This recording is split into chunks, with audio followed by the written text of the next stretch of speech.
Timpango, present. Katong gitawag, fix your signature here. This side. Katong wala natawag, write your name and write your reasons sa remarks. Under remarks, nga nang wala pa mo na-enroll. Okay? Example, for CS. Kana. Ay, pasa-pasa lang. Pasa-pasa lang. Para di kayo sa... Oh. So,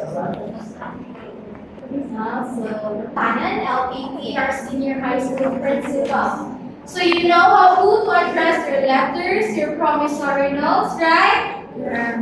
Yeah. Next, we have for Herman M. Tautu, LPP, our assistant principal for Basak campus. But we are going to lobby our requests, our letters to our